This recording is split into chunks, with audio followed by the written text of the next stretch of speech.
Most people think they're broke because they don't work hard enough, don't know the right people, or don't have the right ideas. That belief is comforting because it gives you an excuse. But the real reason most people never build wealth is far more uncomfortable.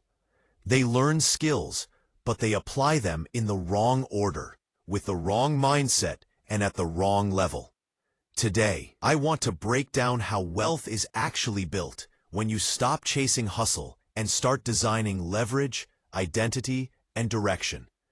If you understand this, you don't need motivation. You don't need discipline hacks. You need alignment.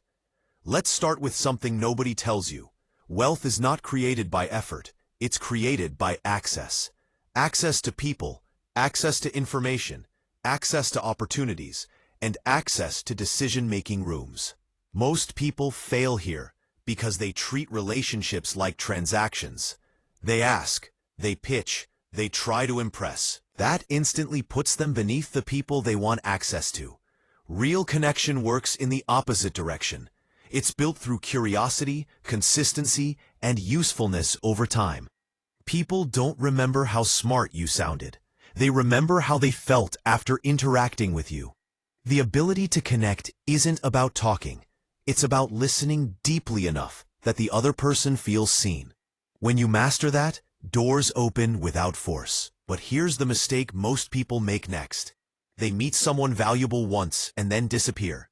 They assume relationships maintain themselves. They don't. Follow-up is where trust compounds. The person who checks in without wanting anything becomes unforgettable. This is how networks are actually built, not by collecting contacts, but by staying relevant in someone's mental world. And if you don't have access to the rooms you want, you don't wait to be invited. You create the room. When you organize conversations, events, or spaces around value, you stop being the outsider and become the connector. That shift alone changes how people treat you. Now here's where most people sabotage themselves. They confuse effort with effectiveness. They pride themselves on being busy. But busy people stay poor. Wealthy people eliminate repetition. The moment you do something twice, it should trigger a question. Can this be automated, delegated, or systemized? The goal isn't to do more. The goal is to decide once and never think about it again. Friction drains mental energy. Every unresolved annoyance in your life steals attention from high-leverage decisions. The rich don't tolerate friction. They design it out. Delegation is not a luxury. It's a skill. If someone can do a task for less than your hourly value, keeping it is irrational. But delegation without visibility creates anxiety, which is why systems need feedback loops. You don't micromanage people. You monitor outcomes. That's how freedom is built without chaos. Simplicity is not minimalism. It's clarity. The fewer moving parts in your life and business, the faster you move and the harder you are to disrupt.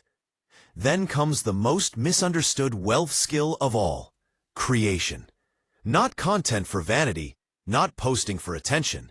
Creation as identity leverage.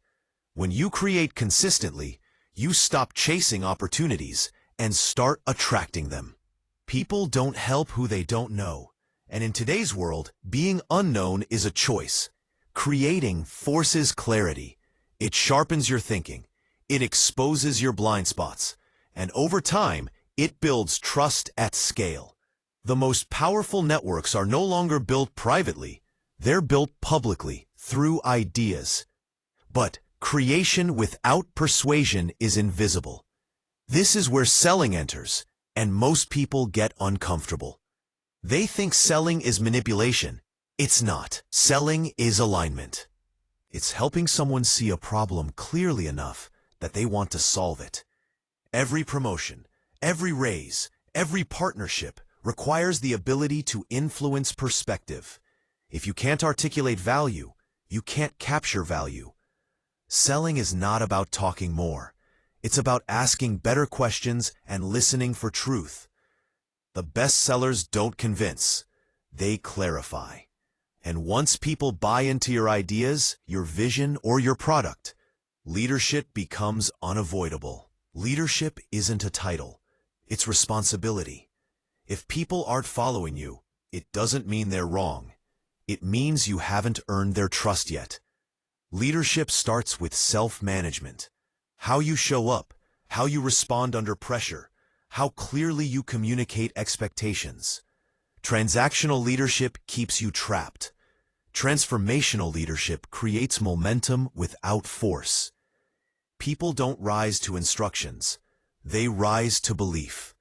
Even with all of this, there will be moments where everything breaks. Losses, failures, embarrassment. This is where grit separates theory from reality. Grit isn't aggression, it's endurance. It's the refusal to quit before the lesson reveals itself. You only truly lose when you stop playing. Every failure that doesn't end you trains you. Wealth is rarely about intelligence.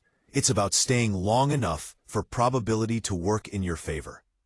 Finally, none of this works without vision. Not vague dreams, specific outcomes. The size of your vision quietly dictates the quality of your decisions. Two people can work equally hard for 10 years and end up in completely different places because they were aiming at different targets. Vision forces better choices. When you write it down, review it daily, and speak it publicly, you activate accountability. You invite alignment. Most people don't fail because they're incapable. They fail because they don't believe they're allowed to want more. If you're watching this, wanting more from your life, that's not an accident. Desire is evidence. You don't need permission. You don't need validation. The fact that you're here, listening, thinking, questioning, means you're already in motion. Wealth isn't a finish line. It's a byproduct of becoming someone who thinks clearly, acts deliberately, and refuses to shrink their vision to fit their fear. That's the real game.